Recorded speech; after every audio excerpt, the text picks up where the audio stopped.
Welcome to the Mafia Sports Report. I am your host, Tommy. If you haven't subscribed already, please subscribe and hit that thumbs up. All right, y'all. Listen, I want to bring something up that really hasn't been talked about. Matt Barkley not coming back to the Buffalo Bills for 2021. As you all know, we signed Trubisky, which was a great signing and a great backup quarterback, no doubt about it. But this will be the first season that Josh Allen has not had a veteran quarterback in the locker room or on the sideline. So you got to date back to his rookie season. I don't think we were even planning on playing him. Clearly we weren't. We were a terrible team with a pretty bad offensive line, no wide receiver help. So to throw him into the fire was dangerous. So we signed A.J. McCarron, who was, I guess you could say, the veteran. And we did have good old Nate Peterman. But the plan, I think, initially was to play A.J. McCarron. Well, as we all know, that went south really quick, right? A.J. McCarron played awful. So awful, he got beat out by Nate Peterman. Okay? So what did we do? We traded A.J. McCarron to the Raiders, and we started Nate Peterman. And as you guys all know, that was a disaster. So Josh Allen had to go into the flames and finish that season like the trooper he was. And he came out awesome, right? Like most quarterbacks would have just crumbled in that environment, right? Like lost their confidence going to the next season. I mean, there's plenty of examples that I can give you of quarterbacks that were in this league that didn't last long because they were on a terrible team and their confidence just got shot, right? Because they were getting killed from left and right, and then you got the media on top of that bashing you. You got the fans bashing you. So it's not easy for a rookie quarterback to go and play for a bad team. So anyways, moving forward, that season, Josh Allen got hurt. And as you know, we picked up Derek Anderson, who was a seasoned vet. Was he a good starting quarterback in this league? No. I mean, he had one decent season, I believe, for Cleveland. But other than that, he was just a journeyman quarterback. But he had knowledge, and he could help Josh Allen, right? He could talk to Josh Allen on the sideline when things went bad. In the quarterback room, he could give him pointers, what he sees, what Josh Allen may not be seeing. Because Josh Allen, as we all know, not only was he a rookie, but he needed work. We needed, he was a player that definitely needed help, but he had a high ceiling, and that's why Brandon Beane and McDermott really liked him going into that draft and why we drafted him. They saw the potential in him. He just needed work. So having Derek Anderson there, his rookie season coming in, I would say he came in about the halfway point. That was a big help for Josh Allen. I really believe that. Now, going into the next season, Matt Barkley. Matt Barkley, of course, another guy who just couldn't find his way as a starter in the league, but bounced around, and he had experience. And he was a good college quarterback, played for a good team. So he had a lot of knowledge to give to Josh Allen, right? He didn't have, obviously, the tools of Josh Allen. He didn't have the arm, didn't have the athletic speed. He didn't have any of that, right? But what did he have? Matt Barkley had the knowledge. He's been there, done that. He played for a top college. He bounced around NFL teams. He's seen it all. So that was a great signing by Brandon Beane and Sean McDermott. We knew we weren't going to ever play. We didn't need Matt Barkley. Like, they weren't thinking, oh, man, if Josh Allen goes down, we need this backup quarterback who could save the season. Matt Barkley was never going to save the season if Josh Allen went down. Those are facts. Matt Barkley, it just wasn't going to happen. You guys saw him play, right? Like, that's who he was, okay? So, like I said, the reason why he came in was to help Josh Allen on the sideline, to show him, things that maybe he wasn't seeing, that maybe Dable couldn't really, tell him because Dable's up in the box or whatever.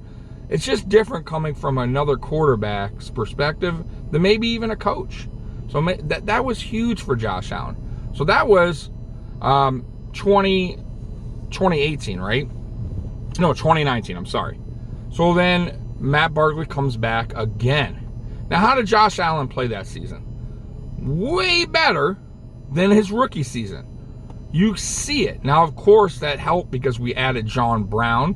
We added Cole Beasley. So, of course, we had a little bit more help for Josh Allen. But you could see that Matt Barkley was helping Josh. Every time Josh made a mistake or threw an interception or made a fumble, 9 times out of 10, you would see him on the sideline talking to Matt Barkley. Barkley was pointing at some stuff out.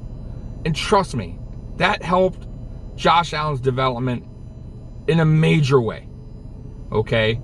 Then we get to the playoffs with Josh Allen. We lose that first round, unfortunately, to the Texans. Matt Barkley comes back again for the second season, 2020. Josh Allen has a phenomenal season. Almost won the MVP. He got some votes. Josh Allen learned a lot more than we all think from Matt Barkley. And I'm not saying Matt Barkley is his quarterback guru. What I'm saying is just a veteran quarterback in general helped Josh Allen's development for these past 3 seasons. Now, Matt Barkley wasn't re-signed going into the 2021 season. We got Trubisky.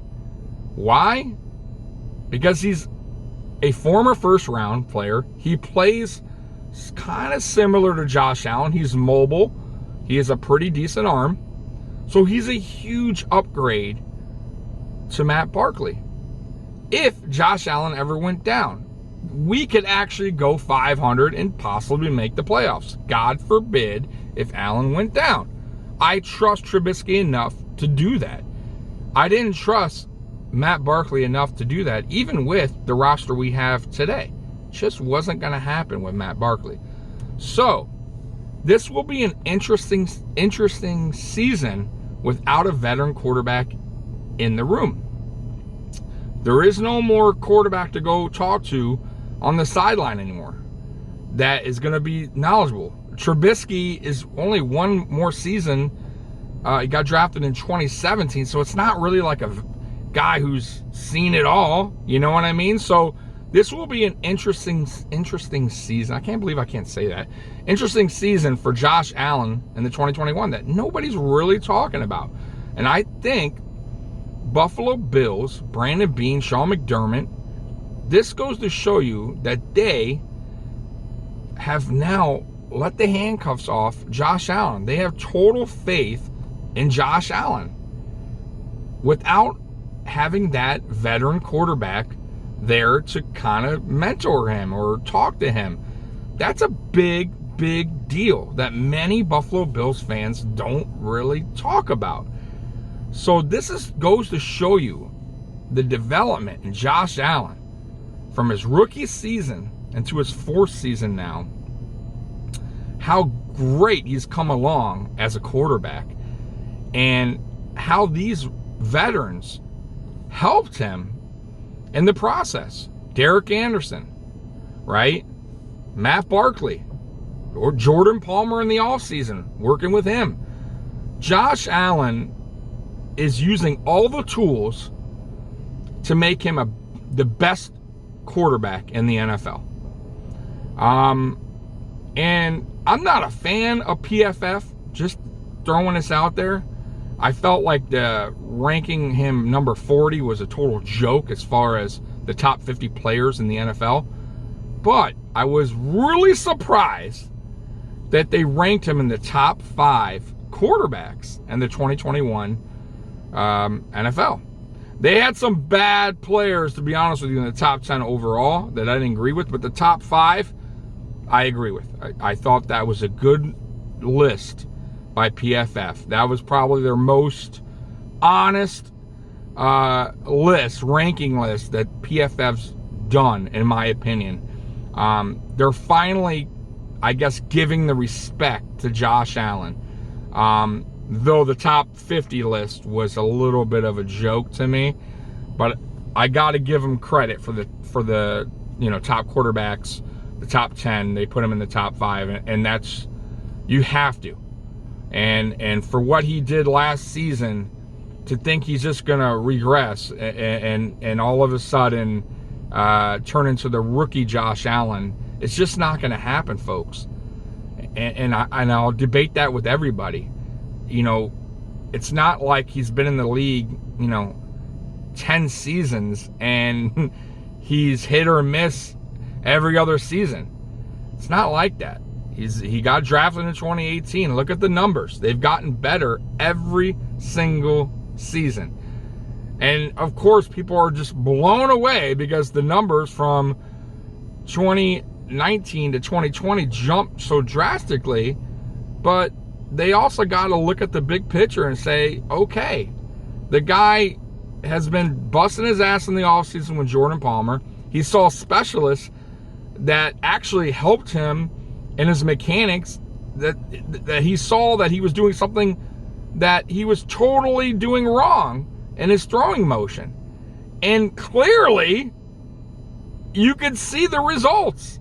So that might have been a huge factor in why Josh Allen was so inaccurate on a lot of his throws.